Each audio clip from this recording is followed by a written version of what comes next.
Hello friends, welcome back to my channel Simnas Food World. അപ്പോൾ ഇന്ന് ഞാൻ വന്നിട്ടുള്ളത് നല്ലൊരു ഫ്രൂട്ട് കസ്റ്റർഡിൻ്റെ റെസിപ്പി ആയിട്ടാണ് കേട്ടോ. അപ്പോൾ ഈ ഒരു റെസിപ്പി എന്ന് പറയുമ്പോൾ നമുക്ക് സിമ്പിളാണ് റെഡിയാക്കി എടുക്കാനായിട്ട്. കസ്റ്റാർഡ് പൗഡറും അതുപോലെ ഫ്രൂട്ട്സൊക്കെ കയ്യിലുണ്ടെങ്കിൽ എളുപ്പത്തിൽ ചെയ്തെടുക്കാൻ പറ്റിയ നല്ലൊരു റെസിപ്പി ആട്ടോ. എല്ലാവർക്കും അറിയുന്നത് തന്നെയായിരിക്കും, എന്നാലും എൻ്റെ ചാനലായിട്ട് ഇട്ടില്ല എന്ന് വേണ്ട. അപ്പോൾ എല്ലാവരും ഒന്ന് കണ്ടു നോക്കി ഇഷ്ടപ്പെട്ടാൽ തീർച്ചയായിട്ടും ഈ ഒരു മെത്തേഡിൽ ഫ്രൂട്ട് കസ്റ്റർഡ് ഇതുവരെ ട്രൈ ചെയ്യാത്തവർ ഒന്ന് ട്രൈ ചെയ്ത് നോക്കൂ കേട്ടോ. അപ്പോൾ നമുക്ക് പെട്ടെന്ന് തന്നെ വീഡിയോയിലോട്ട് കിടക്കുന്നതിന് മുന്നേ ചാനലിൻ്റെ വീഡിയോസൊക്കെ ആദ്യമായിട്ട് ആരെങ്കിലും കാണുകയാണെങ്കിൽ സബ്സ്ക്രൈബ് ചെയ്യാതെ പോകരുത് കേട്ടോ. അപ്പോൾ നമുക്ക് പെട്ടെന്ന് തന്നെ ഈ ഒരു ഫ്രൂട്ട് കസ്റ്റർഡ് റെസിപ്പി എങ്ങനെയാണ് ചെയ്യുന്നത് നോക്കാം.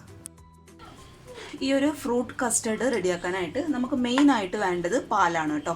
അപ്പോൾ പാലിൻ്റെ അളവ് എന്ന് പറയുമ്പോൾ ഇത് എൻ്റെത് 250 ml കപ്പാണ്. ഇങ്ങനെയുള്ള കപ്പിൽ 2 കപ്പ് പാല് നമുക്കൊരു പാനിലോട്ട് അങ്ങോട്ട് ഒഴിച്ചു കൊടുക്കാം. അതായത് ഇതേ 1 കപ്പ് മുഴുവനായിട്ട് ഞാൻ ഒഴിച്ചു കൊടുത്തിട്ടുണ്ട്. അതേപോലെ ഇതേ 1 കപ്പും കൂടി. അപ്പോൾ 250 ml കപ്പിൽ 2 കപ്പ് പാല്. അപ്പോൾ പാലെടുക്കുമ്പോൾ ശ്രദ്ധിക്കുക, കൂടാനോ കുറയാനോ പാടില്ല കേട്ടോ. കാരണം ഈ ഒരു പാലിൻ്റെ അളവിന് അനുസരിച്ചാണ് ഞാൻ ഇനി പറയാൻ പോകുന്ന കസ്റ്റാർഡ് പൗഡർ അതുപോലെ പഞ്ചസാരയുടെ അളവൊക്കെ പറയുന്നത് കേട്ടോ. അതുകൊണ്ട് പാലിൻ്റെ അളവ് ഒന്ന് ശ്രദ്ധിച്ച് എടുക്കുക. അപ്പോൾ ഇത് നമുക്കങ്ങോട്ട് മാറ്റി വയ്ക്കാം. ഇനി നമുക്ക് വേണ്ടത് കസ്റ്റാർഡ് പൗഡറാണ്. അപ്പോൾ കസ്റ്റാർഡ് പൗഡർ ഞാനിപ്പോൾ ഇവിടെ എടുത്തിട്ടുള്ളത് വാനിലയുടെ ഫ്ലേവറിലുള്ള കസ്റ്റാർഡ് പൗഡറാണ് കേട്ടോ. അപ്പോൾ പല ഫ്ലേവറിലും കസ്റ്റാർഡ് പൗഡർ വരുന്നുണ്ട്. ചോക്ലേറ്റ് ഫ്ലേവറിൽ വരുന്നുണ്ട്, അതുപോലെ സ്ട്രോബെറി ഫ്ലേവറിൽ വരുന്നുണ്ട്. നിങ്ങൾക്ക് ഇഷ്ടമുള്ള ഫ്ലേവറിലെ കസ്റ്റാർഡ് പൗഡർ എടുക്കുക. പക്ഷേ എനിക്ക് തോന്നുന്നു കുറച്ചും കൂടി ടേസ്റ്റ് കൂടുതലുള്ളത് വാനില ഫ്ലേവർ തന്നെയാണ്. അപ്പോൾ ഏത് ഫ്ലേവർ ആണെങ്കിലും ഈ 250 ml കപ്പിൽ 2 കപ്പ് എടുക്കുകയാണെങ്കിൽ 2.5 ടീസ്പൂണോളം കസ്റ്റാർഡ് പൗഡർ. പിന്നെ നിങ്ങൾക്ക് ഒരുപാട് കട്ടിയുള്ള, അതായത് ഒരുപാട് തിക്കോട് കൂടിയുള്ള ആ ഒരു കസ്റ്റർഡ് റെസിപ്പിയാണ്, ഫ്രൂട്ട് കസ്റ്റർഡാണ് വേണമെന്നുണ്ടെങ്കിൽ 3 ടീസ്പൂണോളം കസ്റ്റർഡ് പൗഡർ എടുത്തോളൂ കേട്ടോ. 2.5 ടീസ്പൂണിനെ കണക്കായിട്ടുള്ള ഒരു കട്ടിയായിരിക്കും. കൂടുതൽ വേണമെന്നുണ്ടെങ്കിൽ 3 ടീസ്പൂണോളം എടുത്തോളൂ. 1 ടീസ്പൂൺ ആയിട്ടുണ്ട്,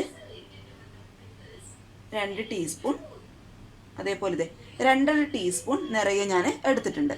ഈ കസ്റ്റർഡ് പൗഡർ ഒന്ന് അലിയിച്ചെടുക്കാനായിട്ട് 1/2 കപ്പോളം പാല് നമുക്ക് ഇതിലോട്ട് ഒഴിച്ചു കൊടുക്കാം. അതായത് നമ്മൾ 250 ml 2 കപ്പിൽ പാലെടുത്തല്ലോ, അത് കൂടാതെ 1/2 കപ്പ് എക്സ്ട്രാ പാലും കൂടി കേട്ടോ. അപ്പോൾ ഈ ഒരു കസ്റ്റർഡ് പൗഡർ ഡയറക്റ്റായിട്ട് നമ്മൾ ഇതിലോട്ട് ഒഴിച്ചു കൊടുക്കുകയാണെങ്കിൽ, പാലിലോട്ട് ഒഴിച്ചു കൊടുക്കുകയാണെങ്കിൽ കട്ട കെട്ടിയിരിക്കും. അതുകൊണ്ടാണ് ഇങ്ങനെയൊന്ന് അലിയിച്ചിട്ട് എടുത്ത് കഴിക്കുന്നത് കേട്ടോ. അപ്പോൾ ഇത് നമുക്ക് അങ്ങോട്ട് മാറ്റി വയ്ക്കാം. പിന്നെ ഇതിന് വേണ്ടത് 6 ടീസ്പൂണോളം പഞ്ചസാര ഞാൻ എടുത്തിട്ടുണ്ട്. അപ്പോൾ 6 ടീസ്പൂൺ പഞ്ചസാര എന്നുള്ളത് കണക്കായിട്ടുള്ള മധുരമാണ് കേട്ടോ. ഒരുപാട് കൂടുതലല്ല, എന്നാൽ ഒട്ടും അങ്ങോട്ട് കുറവുമല്ല. അപ്പോൾ ഒരുപാട് മധുരം വേണമെന്നുള്ളവർക്ക് 7 മുതൽ 8 ടീസ്പൂൺ വരെ പഞ്ചസാര എടുക്കാം. ഇനി ഒട്ടും മധുരം വേണ്ടാന്നുള്ളവർക്ക് പഞ്ചസാര അങ്ങോട്ട് അവോയ്ഡ് ചെയ്യാം കേട്ടോ. ഇനി ഇതേ നമ്മൾ എടുത്തു വെച്ച പാല് നമുക്ക് ആദ്യം ഒന്ന് തിളപ്പിച്ചെടുക്കണം. അതിൻ്റെ കൂടെ തന്നെ നമ്മൾ എടുത്തു വെച്ച പഞ്ചസാര മുഴുവനായിട്ട് ഞാൻ ഇതിലോട്ട് ഇട്ട് കൊടുക്കുന്നുണ്ട്. ഇനി ഇത് രണ്ടും കൂടി നമുക്ക് ആദ്യം ഒന്ന് തിളപ്പിച്ചെടുക്കാം.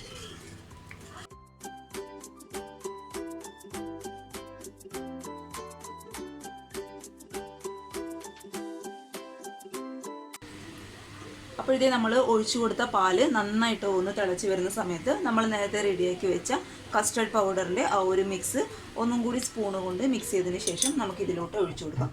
പിന്നെ ഒഴിക്കുമ്പോൾ ശ്രദ്ധിക്കുക, ഒഴിച്ചു കഴിഞ്ഞാൽ ആ ഒരു സമയം തന്നെ നന്നായിട്ട് അങ്ങോട്ട് മിക്സ് ചെയ്ത് കൊടുക്കുക കേട്ടോ. അല്ലെങ്കിൽ അത് പെട്ടെന്ന് കട്ട പിടിച്ചു പോകാനുള്ള ചാൻസ് ഉണ്ട്. അതുകൊണ്ട് നന്നായിട്ടൊന്ന് സ്പൂൺ വെച്ചിട്ട് മിക്സ് ചെയ്ത് കൊടുക്കുക.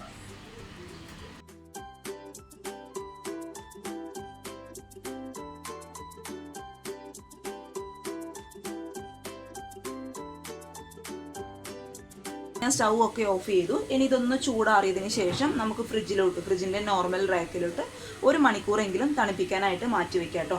അപ്പോൾ ഈ ഒരു പാനിൽ നിന്ന് മാറ്റി കൊടുത്തതിന് ശേഷം മാത്രം ഫ്രിഡ്ജിലോട്ട് വയ്ക്കുക കേട്ടോ. ഈ ഒരു പാനിൽ നിന്ന് മറ്റൊരു പാത്രത്തിലോട്ട് മാറ്റി കൊടുക്കുക.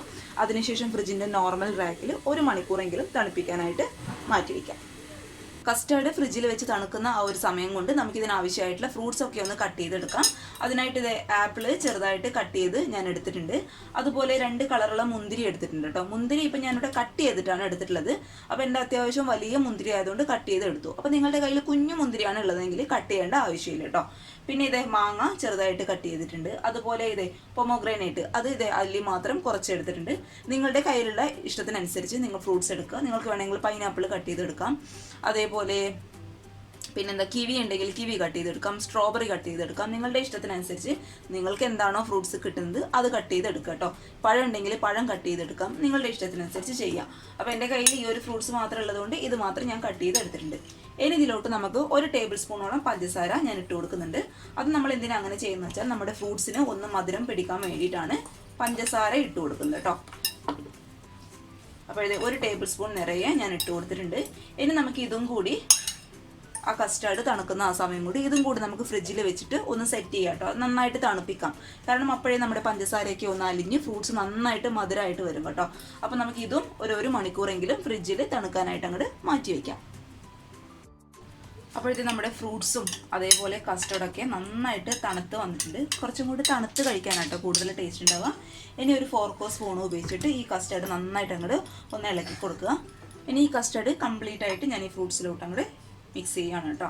കൂടി നമുക്ക് നന്നായിട്ടൊന്ന് മിക്സ് ചെയ്ത് കൊടുക്കാം. ഇത്ര ഒരു തിക്നെസ്സേ നമ്മുടെ കസ്റ്റാർഡിന് പാടുള്ളൂ കേട്ടോ. ഒരുപാട് തിക്കായി കഴിഞ്ഞാൽ പിന്നെ നമുക്ക് കുടിക്കാൻ പറ്റാതെ ആവും. അതുകൊണ്ട് ഈ ഒരു തിക്നെസ്സിലേ പാടുള്ളൂ. ഇത് നിങ്ങൾക്ക് ഐസ്ക്രീമൊക്കെ ഇട്ട് വേണമെങ്കിൽ കുടിക്കാം കേട്ടോ. നല്ല ടേസ്റ്റാണ് കഴിക്കാനായിട്ട്.